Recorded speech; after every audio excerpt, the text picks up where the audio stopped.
Hello friends, welcome to this platform. स्वागत है आपका इस प्लेटफॉर्म में। तो आज का जो सेशन है वो जेटेड ईवीएस यानी कि 1 to 5 लेवल का सेशन है, ठीक है। और ये जो सेट है वो सेट 8 है। सेट 7 तक मैंने वीडियो अपलोड कर दिया था, आप लोग ज़रूर देखिएगा। तो आज का जो सेट है सेट 8 है। तो हम लोग टाइम को वेस्ट नहीं करते हैं और आज का सेशन स्टार्ट करते हैं। आज का पहला क्वेश्चन है, शिक्षण प्रक्रिया के अंतर्गत एक शिक्षक शिक्षार्थी को पारिस्थितिक तंत्र की जानकारी देते हुए निम्न कथन प्रस्तुत करता है। पहला लिखा हुआ है कि पारिस्थितिक तंत्र शब्द का प्रयोग सर्वप्रथम A.G. टॉन्सले ने किया था। जो जीव अपना भोजन स्वयं उत्पादित करते हैं उन्हें ऑटोट्रॉप्स कहते हैं। प्रकाश संश्लेषण की प्रक्रिया द्वारा उपभोक्ता अपनी भोजन का उपभोग करता है। वियोजक अकार्बनिक पदार्थ को कार्बनिक पदार्थ में परिवर्तित करता है।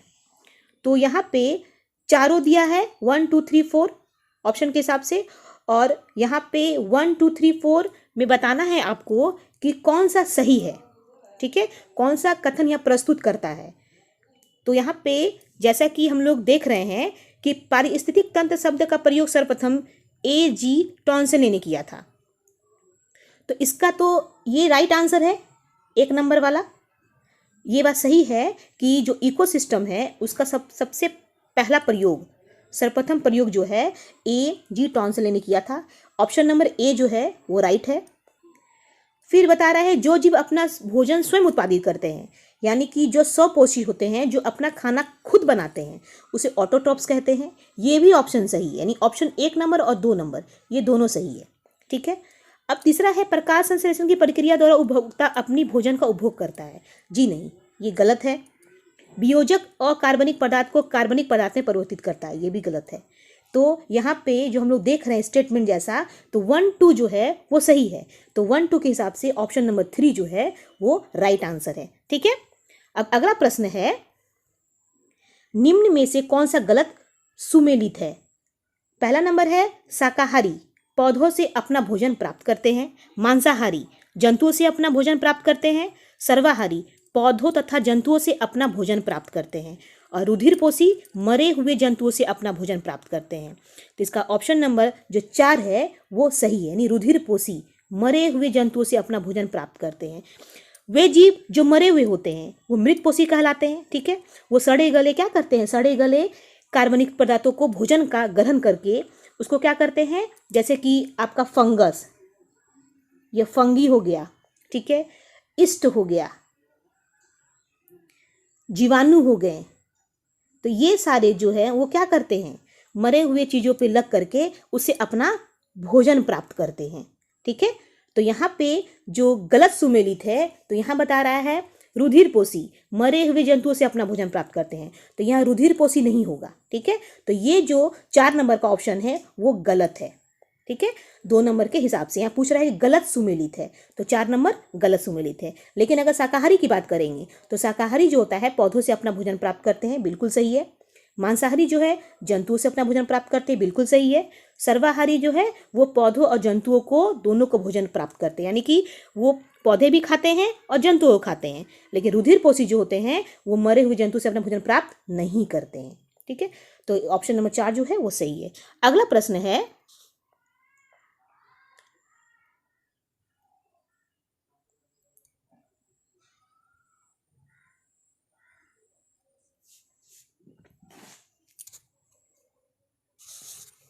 भूमि संरक्षण हेतु पहाड़ी ढलान को काटकर सीढ़ियां बनाकर जिस विधि से कृषि की जाती है वह विधि कहलाती है समुच्चय रेखीय विधि, आच्छादन रोपण विधि, पट्टीदार खेती विधि या सोपान विधि। इसका राइट आंसर होगा ऑप्शन नंबर 1, यानी समुच्चय रेखीय विधि, ठीक है। तो यहाँ पे समुच्चय रेखीय विधि कैसे होगा, जो मृदा संरक्षण होता है ना, उसके अंतर्गत मृदा अपरदन पर नियंत्रण एवं मृदा की उर्वरता को पुनः स्थापित किया जाता है। पहाड़ी ढलान को काट कर, ये जो पहाड़ी ढलान है इसको काट करके क्या किया जाता है, सीढ़ी बनाया जाता है। और जब सीढ़ी बनाया जाता है तो यही सीढ़ी बनाने की जो विधि होती है वो क्या होती है, समुच्चय रेखीय विधि कहलाती है, ठीक है। तो ऑप्शन नंबर 1 जो है वो सही है। अगला प्रश्न है, कक्ष में रेडियोधर्मी प्रदूषण प्रकरण पढ़ाते समय एक शिक्षक शिक्षार्थियों के सम्मुख 4 कथन प्रस्तुत करता है जो निम्नलिखित है। यह पशुओं में अनुवांशिक परिवर्तन लाता है, यह मृदा में विद्यमान विभिन्न खनिजों को असंतुलन कर देता है, यह रक्त संचार में व्यवधान पैदा करता है, यह कैंसर पैदा करता है। उपरोक्त में से सभी कथन हैं। यहाँ पे चारों स्टेटमेंट दिया गया है, ठीक है। इस स्टेटमेंट के अकॉर्डिंग हम लोग यहाँ देखेंगे कि कौन सा कथन सही है। तो यहाँ पे यह पशुओं में आनुवंशिक परिवर्तन लाता है, रेडियोधर्मी प्रदूषण के बारे में बोल रहा है। तो यहाँ पे ऑप्शन नंबर जो 3 है वो राइट आंसर है, ठीक है। ऑप्शन नंबर 3 जो है वो राइट आंसर है। कैसे? पहला नंबर लिखा हुआ है यह पशुओं में आनुवंशिक परिवर्तन लाता है, ये बिल्कुल सही है। रेडियोधर्मी प्रकरण जो होता है वो पशुओं में आनुवंशिक परिवर्तन लाता है, बिल्कुल सही। उसके बाद 2 नंबर है यह मृदा में विद्यमान विभिन्न खनिजों को असंतुलित कर देता है, ये बिल्कुल गलत है, ठीक है। यह रक्त संचार में व्यवधान पैदा करता है, ये बिल्कुल सही है, ठीक है। उसके बाद 4 नंबर यह कैंसर पैदा करता है, ये बिल्कुल सही है। यानी कि ऑप्शन नंबर 3 जो है वो बिल्कुल सही है। यानी कि 1, 3 और 4 ये चारों ऑप्शन ये चारों जो स्टेटमेंट दिए हैं ये ऑप्शन नंबर 3 में है, तो ये राइट आंसर है। जैसे कि रेडियो एक्टिव पदार्थ में होने वाला जो प्रदूषण होता है यानी रेडियोधर्मी प्रदूषण कहलाता है। इससे शरीर की कोशिकाओं और ऊतकों पर हानिकारक प्रभाव पड़ता है। इससे क्या होता है ना, जो हमारा स्किन होता है, स्किन का भी कैंसर होता है, ठीक है। अनुवांशिक पदार्थ जैसे कि डीएनए हो गया, ठीक है, रक्त संचार में व्यवधान उत्पन्न कर देता है। अन्य जैव जंतुओं की संरचना विकिरणों से होने वाले आयनीकरण के द्वारा बदल जाती है। इसीलिए यहाँ पे बताया गया है कि रेडियो एक्टिव जो मटेरियल होता है, सब्सटेंस होता है, उससे होने वाला जो प्रदूषण होता है वो रेडियोधर्मी प्रदूषण कहलाता है, ठीक है। तो इसका राइट आंसर होगा ऑप्शन नंबर 3। अगला प्रश्न है, निम्न में से कौन सा वृक्ष पारिस्थितिकी आतंकवादी के रूप में जाना जाता है? यूकेलिप्टस, बबूल, अमलतास या झटरोपा? तो इसका राइट आंसर होगा ऑप्शन नंबर 1, यूकेलिप्टस, ठीक है। यूकेलिप्टस वृक्षों को जो ट्रीज होते हैं ना, ये जो ट्रीज होते हैं ये जो होता है हमारे इकोसिस्टम में आतंकवादी के रूप में माना जाता है, हमारे पारिस्थितिक तंत्र में आतंकवादी के रूप में से जाना जाता है। क्योंकि ये क्या करता है ना, वाटर का बहुत अधिक अवशोषण करता है। ये पानी को, यूकेलिप्टस जो होता है ना, ये क्या करता है, एब्जॉर्ब करता है, वाटर को बहुत ज़्यादा एब्जॉर्ब करता है और तथा अपने आसपास का जो भी पेड़ पौधा है उसको सुखा देता है। अगर मान लीजिए ये यूकेलिप्टस का पौधा है मान लीजिए, और इसके अगल बगल में जो भी पौधा होगा, अगर ये क्या करेगा ना, इस पानी को क्या करेगा, एब्जॉर्ब कर लेगा, तो अगल बगल के जो प्लांट्स होते हैं ना वो क्या करेंगे, वो सूख जाएंगे, वो मर जाएंगे। इसीलिए इसको पारिस्थितिक आतंकवादी कहा जाता है, यानी इकोसिस्टम का आतंकवादी कहा जाता है यूकेलिप्टस को, ये याद रखना है। अगला प्रश्न है, बाघों के संदर्भ में सही कथन चुनिए। बाघ अंधेरे में हमसे 6 गुना बेहतर देख सकता है, पहला दिया हुआ है। दूसरा है, बाघ की मूछें हवा में हुए कंपन को भांप लेती है। तीसरा है, बाघ की प्रत्येक स्थिति में आवाज एक जैसी होती है। चौथा है, प्रत्येक बाघ का अपना एक सुनिश्चित क्षेत्र होता है। तो यहाँ पे हम लोग चारों स्टेटमेंट को देखेंगे और उसके अकॉर्डिंग यहाँ पे ऑप्शन भी देखेंगे, फिर तय करेंगे, ठीक है। तो इसका जो आंसर है अभी हम लोग देख रहे हैं कि बाघ अंधेरे में हमसे 6 गुना बेहतर देख सकता है, ये बिल्कुल सही है। उसके बाद बाघ की मूछें हवा में कंपन को भांप लेती है, बिल्कुल सही है ये बात। बाघ की प्रत्येक स्थिति में आवाज एक जैसी होती है, बिल्कुल नहीं। हर स्थिति में, हर सिचुएशन में बाघ की जो आवाज होती है वो एक जैसी नहीं होती है। और प्रत्येक बाघ का अपना एक सुनिश्चित क्षेत्र होता है, ये बिल्कुल सही है। तो यहाँ पे 1, 2 और 4 स्कूट के अकॉर्डिंग ऑप्शन नंबर 3 जो है वो बिल्कुल राइट आंसर है, ठीक है।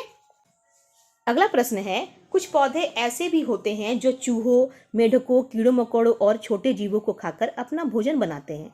इनमें से निफेथिन्स सबसे मशहूर पौधा है जो भारत के राज्य में पाया जाता है। अब किस राज्य में पाया जाता है? राजस्थान में पाया जाता है।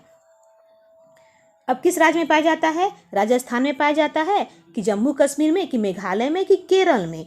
तो इसका राइट आंसर होगा ऑप्शन नंबर 3, मेघालय, ठीक है। राइट आंसर होगा मेघालय। निफेथिन्स का जो पौधा होता है ना, मेघालय में पाया जाता है, ठीक है। और ये क्या होता है? निफेथिन्स एक कीट भक्षी, यानी कि ये जो निफेथिन्स है ये आपका एक कीट भक्षी पौधा है, कीट भक्षी पौधा, ठीक है, पौधा है। यानी हम कह सकते हैं इंसेक्टिवोरस प्लांट, यानी इंसेक्ट को खाने वाला एक प्लांट है निफेथिन्स, ठीक है। इसीलिए क्या होता है ना, इसके पत्ती के सिरों पर एक क्या होती है, सुराही जैसा आकार बना होता है। इसका जो पत्ता होता है ना, इसके मुंह पे एक सुराही जैसा आकार बना होता है, और इसमें अगर कीट घुस जाए तो ये क्या करता है, अंदर से इसको ट्रैप कर लेता है। ठीक है, याद रखना है। अगला प्रश्न है, कक्षा 5 की कक्षा में एक शिक्षिका बीज प्रकरण को पढ़ाते समय विभिन्न प्रकार के बीजों तथा उनसे संबंधित मूल स्थानों के विषय में चर्चा करते हुए बहुत से उदाहरण देती है। इनमें से कुछ निम्न प्रकार से हैं, जैसे मिर्ची दक्षिण अमेरिका में है, भिंडी अफ्रीका, सोयाबीन ऑस्ट्रेलिया, आम भारत। तो सही विकल्प का चयन करना है। तो यहाँ पे हम लोग ऑप्शन के अकॉर्डिंग देख रहे हैं, तो ऑप्शन नंबर 2 जो है वो बिल्कुल राइट आंसर है। जैसे देखिए, मिर्च जो है वो दक्षिण अमेरिका से आया, वो बिल्कुल सही है। ठीक है, भिंडी वो अफ्रीका से है, ठीक बिल्कुल सही है। लेकिन सोयाबीन जो है ना, सोयाबीन ये भी क्या है, ऑस्ट्रेलिया से। लेकिन आम जो है वो भारत का नहीं है, आम जो भारत का नहीं है। तो यहाँ पे जो सही विकल्प चुनने बोल रहा है, तो सही विकल्प में आपका 1, 2 और 3 आ रहा है, लेकिन 4 नहीं आ रहा है। तो ऑप्शन नंबर 2 जो है वो राइट आंसर है। ठीक है, जैसे कि हम लोग देखते हैं कि बीजों तथा उनसे संबंधित मूल स्थानों के विषय में अगर हम पढ़ें, तो मिर्ची दक्षिण अफ्रीका से आया है, भिंडी अफ्रीका से आया है, लेकिन सोयाबीन ऑस्ट्रेलिया से। लेकिन जो आपका 4 नंबर यानी आम जो है वो भारत से नहीं आया है। ठीक है, तो इसका राइट आंसर 2 नंबर है। अगला प्रश्न है, बूंद बूंद दरिया प्रकरण पढ़ाते समय एक शिक्षक शिक्षार्थियों से निम्नलिखित प्रश्न पूछता है। क्या नल से पानी आता है? क्या नहर से पानी आता है? क्या कुएं से पानी आता है? क्या वर्षा से पानी आता है? शिक्षक शिक्षार्थियों में निम्नलिखित में से क्या विकसित करने का प्रयास कर रहा है? उसका चिंतन या समान अध्ययन या संवेग या अभिप्रेरणा।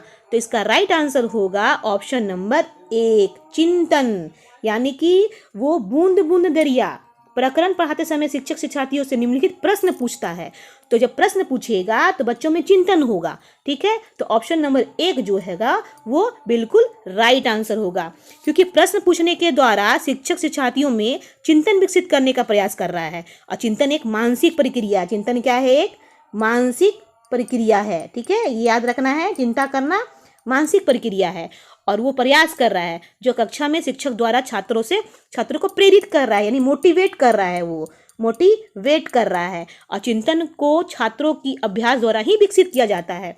अगर हम चिंतन बच्चों को करवाएंगे तो बच्चे का अभ्यास भी विकसित होगा। ठीक है, इसलिए ऑप्शन नंबर 1 जो है वो बिल्कुल सही है। यहाँ पे शिक्षक शिक्षार्थियों से निम्नलिखित में क्या विकसित करने का प्रयास कर रहा है, यानी कि चिंतन। ठीक है, तो प्रश्न 9 का आंसर जो है वो 1 नंबर है। अगला प्रश्न है, डैश की दवाई बनाने में बहुत पुराने समय से ही सिनकोना नामक पेड़ की छाल का प्रयोग किया जाता है। पहले इसकी छाल को उबाला जाता है और फिर छानकर उपयोग में लाया जाता है। एड्स, मलेरिया, काली खांसी या तपेदिक। तो इसका राइट आंसर होगा ऑप्शन नंबर 2, मलेरिया। यहाँ पे सिनकोना नामक पेड़ के बारे में बोला जा रहा है। ठीक है, तो सिनकोना नामक पेड़ की छाल का प्रयोग हम लोग मलेरिया में करते हैं। ठीक है, और मलेरिया की जो दवाई बनाने में इसका बहुत इस्तेमाल होता है। ठीक है, और इसकी छाल से दवाई बनाया जाता है मलेरिया का। और सिनकोना क्या है, एक सदाबहार, सिनकोना एक सदाबहार प्लांट है। ठीक है, सदाबहार प्लांट है, याद रखना है, जो झाड़ी तथा ऊंचे वृक्ष के रूप में उपजता है। ठीक है, याद रखना है। और जो मलेरिया रोग के उपचार के लिए इसका प्रयोग होता है, मलेरिया के उपचार के लिए, उसके रोकथाम के लिए इसका इस्तेमाल होता है। अगला प्रश्न है, ककड़ी का कौन सा भाग खाने में प्रयोग किया जाता है? भ्रूणपोष, बीज, संपूर्ण या अंतःफल भित्ति। तो इसका राइट आंसर होगा ऑप्शन नंबर 3, यानी संपूर्ण। ककड़ी का सारा भाग हम लोग खाने में इस्तेमाल करते हैं, क्योंकि ककड़ी जो होता है ना, ककड़ी की उत्पत्ति भारत में हुई है। इसकी उत्पत्ति कहाँ हुई है ककड़ी की, याद रखना है। इसका उत्पत्ति अगर आ जाता है परीक्षा में, इसकी उत्पत्ति कहाँ हुई है, भारत में, ककड़ी की। ठीक है, और ककड़ी का संपूर्ण भाग हम लोग खाने में प्रयोग करते हैं। और जो क्या है, एक ककड़ी क्या है, एक जायद फसल है, जायद फसल। ऐसे ही परीक्षा में क्वेश्चन पूछे जाते हैं, रबी फसल, खरीफ फसल और जायद फसल। तो ककड़ी एक जायद फसल है, याद रखना है। इसकी उत्पत्ति भारत में होती है और इसका संपूर्ण भाग हम लोग खाने में इस्तेमाल करते हैं। अगला प्रश्न है, डैश से बचने के लिए आवश्यक है कि अपने आसपास पानी जमा होने न दे, तालाबों में मछलियां छोड़ दें। ताकि वे मच्छरों के लार्वे खा जाएं। मच्छरदानी का प्रयोग करें। जमे हुए पानी में मिट्टी का तेल छिड़क दें आदि।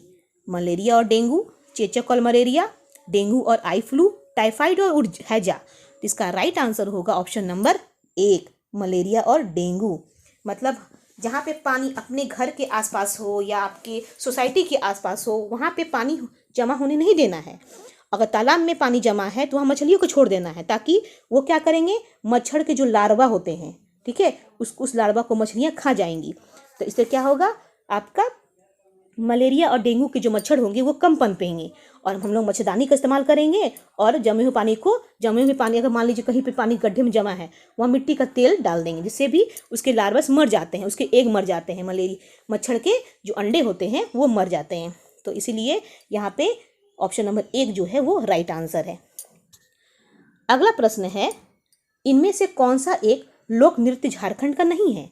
पाइका, घूम घूर, नटुआ, छऊ। तो इसका राइट आंसर होगा ऑप्शन नंबर 2, घूम घूर। घूम घूर जो है झारखंड का लोक नृत्य नहीं है, इसका लोक नृत्य ये नहीं है, ठीक है। जबकि नटुआ, पाइका, छऊ ये क्या है, हमारे झारखंड का प्रसिद्ध लोक नृत्य शैली है, ठीक है। पाइका ओजपूर्ण नृत्य है, नटुआ पुरुष प्रधान नृत्य है। याद रखना है, नटुआ जो है वो पुरुष प्रधान नृत्य है। और छऊ जो है ये जो है युद्ध भूमि से, यानी कि जब युद्ध छिड़ता है, लड़ाई छिड़ता है, तो युद्ध भूमि की ये एक संबंधित नृत्य है, युद्ध भूमि से संबंधित नृत्य है, ठीक है। और पाइका जो है वो ओजपूर्ण नृत्य है, ओजपूर्ण नृत्य है। लेकिन जो घूम घूर है वो आपका झारखंड का नृत्य बिल्कुल ही नहीं है, ठीक है। तो ये लोक नृत्य में नहीं आएगा, तो ऑप्शन नंबर 2 है उसका राइट आंसर। अगला प्रश्न है, 3 खाद्य पदार्थों का ऐसा समूह कौन सा है जिसके प्रत्येक सदस्य में लौह प्रचुर मात्रा में होता है? पालक, गुड़, आंवला, पालक, आंवला, टमाटर, गुड़, बंद गोभी, आंवला, पालक, प्याज, टमाटर। इसका राइट आंसर होगा ऑप्शन नंबर ए, पालक, गुड़, आंवला। यहाँ पूछ रहा है लौह प्रचुर मात्रा में, यानी आयरन जो है उसमें प्रचुर मात्रा में पाया जाता है। जैसे पालक में, जैगरी में, गुड़ में, आंवला में, ये सब में आयरन हम प्रचुर मात्रा में मिलता है, ठीक है। अगला प्रश्न है, भारत में त्योहारों का एक समूह जो पूर्णिमा के दिन मनाया जाता है। दिवाली, होली, महाशिवरात्रि, दिवाली, होली, रक्षाबंधन, ठीक है। उसके बाद हो गया आपका होली, रक्षाबंधन, गुरु नानक जन्मदिन, होली, गुरु नानक जन्मदिन और मकर संक्रांति। तो इसका राइट आंसर होगा ऑप्शन नंबर 3, होली, रक्षाबंधन और गुरु नानक जन्मदिन। ये पूर्णिमा के दिन मनाया जाता है, क्योंकि भारतीय त्योहारों का एक समूह होता है जो हम लोग पूर्णिमा के दिन ही मनाते हैं। उसमें हम लोग का होली आ जाता है, रक्षाबंधन आता है, गुरु नानक जयंती आता है, ठीक है। जैसे उसमें हम लोग होली को शामिल करते हैं, रक्षाबंधन को शामिल करते हैं, गुरु नानक जयंती को शामिल करते हैं, ठीक है। तो भारतीय हिंदी मास के अनुसार फाल्गुन महीने में पूर्णिमा के दिन होली मनाई जाती है, श्रावण महीने में रक्षाबंधन मनाई जाती है, ठीक है। और कार्तिक पूर्णिमा को यानी कार्तिक मास को हम लोग गुरु नानक जयंती के रूप में मनाते हैं। तो ऑप्शन नंबर 3 जो है वो बिल्कुल राइट आंसर है। अगला प्रश्न है, कुडुख कहाँ के लोगों की बोलचाल भाषा है? तो असम की है कि अरुणाचल प्रदेश की है कि मिजोरम के, कि झारखंड का? तो इसका राइट आंसर होगा ऑप्शन नंबर 4 यानी झारखंड। कुडुख कहाँ की है बोलचाल की भाषा? झारखंड की, ठीक है। तो कुडुख एक सामान्य बोलचाल भाषा होती है जो भारत के बिहार में भी, ठीक है, झारखंड ऑप्शन के हिसाब से झारखंड है यहाँ पे, और बिहार का भी है, फिर MP मध्य प्रदेश का भी है, छत्तीसगढ़ का है, याद रखना है क्योंकि ऑप्शन में कुछ भी हो सकता है। छत्तीसगढ़ है, वेस्ट बंगाल है, ठीक है, और उरांव जनजाति में बोला जाता है। ये कौन जाति में? उरांव। कुडुख भाषा जो होता है वो उरांव जनजाति में बोला जाता है, ये याद रखना है फ्रेंड्स, ठीक है। तो आपके 16 नंबर के क्वेश्चन के हिसाब से 4 नंबर ऑप्शन यहाँ पे बिल्कुल सही है। और ये पूछ देगा कि ये जो कुडुख भाषा है वो किस परिवार से संबंधित है? तो ये कुडुख भाषा जो है द्रविड़ भाषा है, द्रविड़, याद रखना है, द्रविड़ भाषा से संबंधित, द्रविड़, ठीक है, याद रखना है। अगला प्रश्न है, पर्यावरण अध्ययन की एक कक्षा में एक शिक्षक 2 एक्वेरियम लाकर एक में साधारण पानी तथा दूसरे में उबालकर ठंडा किया हुआ पानी भर देता है। दोनों एक्वेरियम में वह एक एक मछली डाल देता है। साधारण पानी से भरे एक्वेरियम में मछली जिंदा रहती है, जबकि उबालकर ठंडे किए गए पानी में एक्वेरियम में मछली मर जाती है, क्योंकि इस एक्वेरियम का पानी खनिज रहित हो चुका है, ऑक्सीजन रहित हो चुका है, मछली के तैरने योग्य नहीं है, कीड़े मकोड़े रहित हो चुका है। इसका राइट आंसर होगा ऑप्शन नंबर 2, ऑक्सीजन रहित हो चुका है। ये कैसे? यदि एक्वेरियम में पानी उबालकर हम डालेंगे, फिर चाहे वो ठंडा हो या नहीं हो, उसमें ऑक्सीजन क्या हो जाता है? खत्म, यानी समाप्त, खत्म हो जाता है। ठीक है, यही कारण है कि एक्वेरियम में मछली मर जाती है और पानी में ऑक्सीजन की मात्रा होने से मछली क्या होती है? जीवित रहती है। इसीलिए जो यहाँ पे साधारण पानी डाला जाता है तो उसमें उसको फिर ठंडा किया जाता है दूसरे में उबाल करके, तो वो एक एक मछली डालते हैं, तो मछली क्या साधारण पानी में क्या होती है? मछलियाँ एक्वेरियम में जिंदा रहती हैं। लेकिन जबकि वही उबाल के पानी को हम ठंडा करके उसमें मछली डालेंगे तो उसमें ऑक्सीजन क्या हो जाता है? खत्म हो जाता है, यानी ऑक्सीजन लेस हो जाता है, यानी ऑक्सीजन रहित हो चुका है। इसलिए ऑप्शन नंबर 2 जो है वो राइट आंसर है। अगला प्रश्न है, हमारे देश के एक राज्य में परीक्षण करने पर यह पाया गया कि वहाँ के ग्रामीण क्षेत्रों के अधिकांश मकान मजबूत बांस के खंभों पर बने हैं। इनके लकड़ी के फर्श जमीन से लगभग 3 से 3.5 मीटर की ऊंचाई पर बने हैं। यहाँ भारी वर्षा होने के कारण मकानों की छतें समांतर ढालू है। यह कौन सा राज्य हो सकता है? बिहार, असम, गुजरात या उत्तराखंड? इसका राइट आंसर होगा ऑप्शन नंबर 2, असम। ठीक है, तो असम जो है वो भारत का पूर्वोत्तर राज्य है। ठीक है, पूर्वोत्तर राज्य असम है। यहाँ पे क्या होता है ना, यहाँ के ग्रामीण क्षेत्रों में अधिकांश मकान जो होता है ना, मजबूत बांस के खंभों द्वारा बना होता है। ठीक है, और इनके घरों की लकड़ी की जो फर्श होती है ना, वो 3 से 3.5 मीटर ऊंचाई पर बना होता है। इसे इसका राइट आंसर होता है ये असम। अगला प्रश्न है, एक समूह को चुनिए जिसका प्रयोग पुनः चक्रण के पश्चात किया जा सकता है। पॉलीथीन बैग, कागज, बैटरी, मोबाइल फोन, चादरें, समाचार पत्र, प्लास्टिक बोतल, बैटरी, लोहे की कीले, कांच की बोतल, स्टील मग, गत्ते का डिब्बा, चमड़े का बैग, लकड़ी की मेज, प्लास्टिक, फूलदान या चादरें? तो इसका राइट आंसर होगा ऑप्शन नंबर 3, लोहे के कीले, कांच की बोतल, स्टील मग और गत्ते की डिब्बा। इसका हम लोग क्या कर सकते हैं? पुनः चक्रण करके इसका उपयोग, ये पूछा जा रहा है, इस समूह को चुनिए जिसका पुनः चक्रण होता है, पुनः चक्रण के पश्चात किया जा सकता है। तो ऑप्शन नंबर 3 जो है वो राइट आंसर है। जैसे कि लोहे की किलो जो होती है ना, कांच की बोतलें होती हैं, स्टील के मग होते हैं, गत्ते के डिब्बे का पुनः चक्रण के पश्चात भी प्रयोग किया जा सकता है। इसको हम लोग क्या कर सकते हैं? इसका प्रयोग हम कर सकते हैं। और पुनः चक्रण के पश्चात संसाधन का प्रयोग पर्यावरण के लिए आवश्यक होता है, क्योंकि इसमें संसाधन का भी अधिक प्रयोग नहीं होता है और हम इसको बचा के भी रख सकते हैं। ठीक है, अगला प्रश्न है, सूची 1 और सूची 2 से मिलाइए। ठीक है, तो सूची 1 में दिया है छोले भटूरे ए में, बी में दिया है नारियल डली करी के साथ उबला टेपियोका, सी में दिया है सरसों के तेल में बनी पकी मछली, डी में दिया है नारियल के तेल में पकी मछली। सूची 2 में दिया है गोवा, केरल, उत्तराखंड, कश्मीर, पंजाब। तो यहाँ पे मिलाना है। ठीक है, तो छोले भटूरे जो है आपका कहाँ के लिए प्रसिद्ध है? ये आपका प्रसिद्ध है पंजाब के लिए। कहाँ के लिए? पंजाब।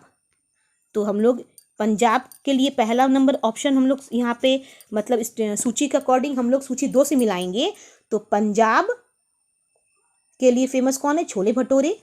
और नारियल डरी करी के साथ उबला टेपियोका, वो कहाँ के लिए प्रसिद्ध है? वो केरल के लिए प्रसिद्ध है। ठीक है, और सरसों के तेल में बनी पकी मछली वो कहाँ के लिए प्रसिद्ध है? ये आपका कश्मीर के लिए प्रसिद्ध है। और नारियल के तेल में पकी मछली वो कहाँ के लिए प्रसिद्ध है? वो आपका गोवा के लिए प्रसिद्ध है। तो यहाँ पे हम लोग देख रहे हैं कि ऑप्शन नंबर जो 4 है वो राइट आंसर है। पहला का 5, दूसरा का 2, तीसरा का 4 और 1, यानी कि ऑप्शन नंबर 4 जो है वो राइट आंसर है। यानी कि पंजाब में छोले भटूरे का भोजन प्रसिद्ध है, केरल में लोग नारियल डरी करी के साथ उबला टेपियोका खाना पसंद करते हैं, और कश्मीर में लोग सरसों के तेल में पकी मछली खाना पसंद करते हैं, और गोवा में लोग नारियल के तेल में बनी मछली खाना पसंद करते हैं। तो इसका राइट आंसर ऑप्शन नंबर 4 है। ठीक है, अगला प्रश्न है, वेलक्रो का उपयोग बहुत सी चीज़ों को एक दूसरे के साथ चिपकाने में किया जाता है। निम्नलिखित में से किसने प्रकृति से प्रेरणा लेकर के वेल्क्रो को बनाया था? Isaac Asimov, Ronald Ross, George Mestral या ग्रेगर मेंडल? इसका राइट आंसर होगा option number 3, George Mestral. Velcro, जिसे आधिकारिक तौर पर वेल्क्रो यानी आईपी होल्डिंग्स एलसीसी के रूप से जाना जाता है और वेल्क्रो कंपनी के रूप में व्यापार करता है। ठीक है, वेल्क्रो क्या होता है? एक कंपनी के रूप में, एक कंपनी के रूप में ये क्या करता है? व्यापार करता है और वेल्क्रो कंपनी के रूप में व्यापार करता है और निजी रूप से आयोजित ब्रिटिश कंपनी है। ये कैसी कंपनी होती थी? British company.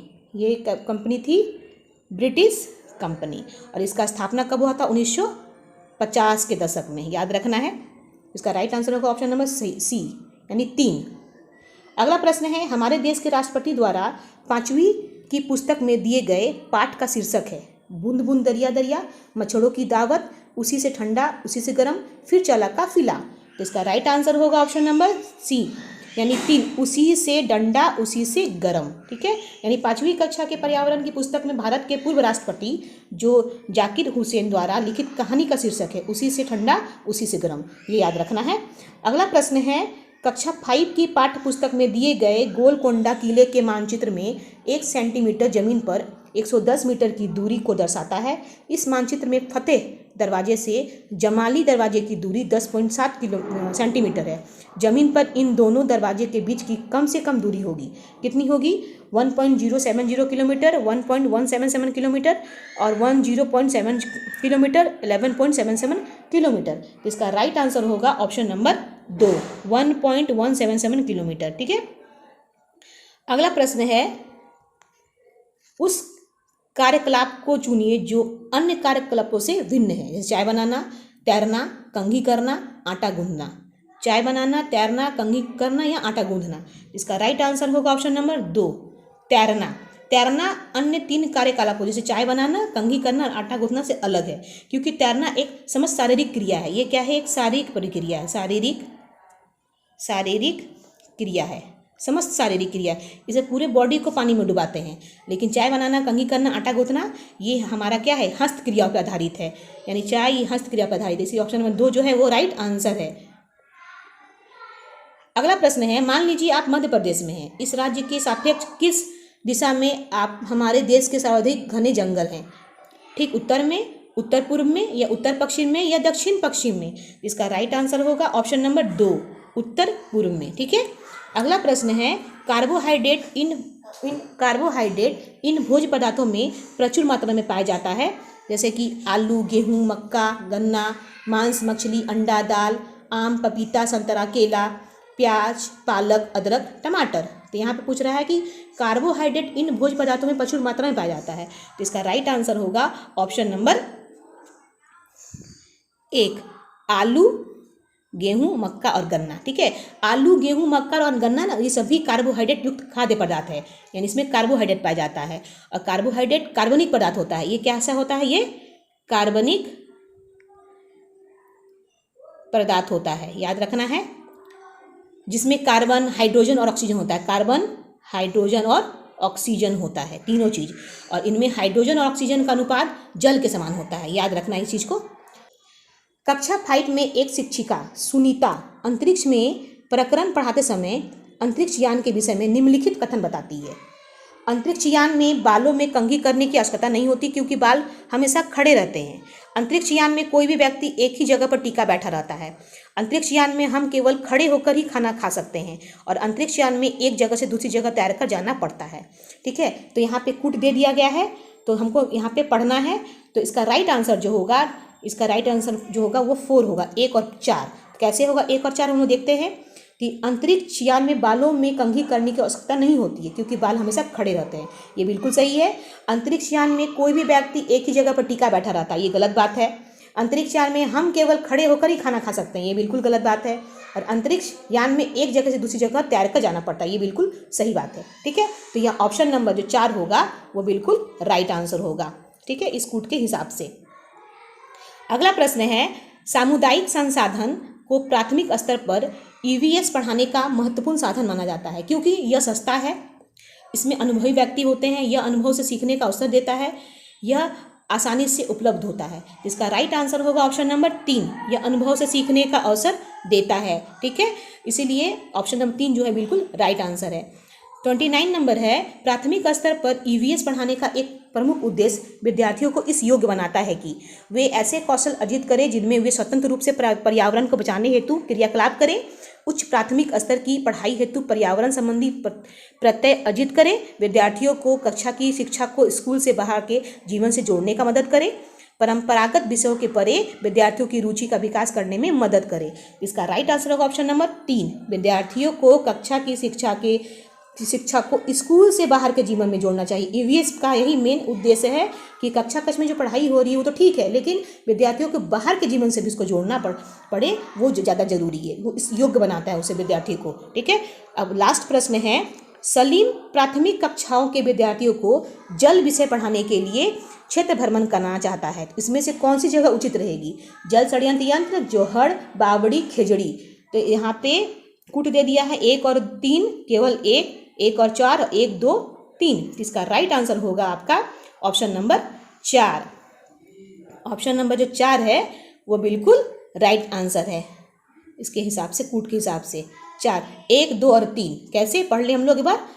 यहाँ पे पूछ रहा है जल विषय को पढ़ाने के लिए, जल विषय को, तो जल विषय को पढ़ाने के लिए जल षड्यंत्र यंत्र जाना है, जरूर सही है। उसके बाद यहाँ बोल रहा है जोहड़, 1 2 3 जोहड़ भी सही है, और बावड़ी ये भी सही है, लेकिन खेजड़ी जो है वो सही नहीं है, क्योंकि यहाँ पे खेजड़ी एक जगह का नाम है, लेकिन जल षड्यंत्र संचय यंत्र, जोहड़, बावड़ी ये जो है आपका जल विषय में पढ़ाने में क्षेत्र भ्रमण करने वाला जगह है, जहाँ पे क्या किया जाता है, उचित जगह है जहाँ बच्चों को हम जल के विषय के भ्रमण के लिए, एक्सकर्शन के लिए वहाँ बच्चों को भेज सकते हैं। तो राइट आंसर होगा ऑप्शन नंबर यहाँ पे 4। ठीक है, 1 2 और 3 ये तीनों यहाँ पे राइट आंसर है। तो आज के लिए फ्रेंड्स इतना ही, टेक केयर एंड बाय।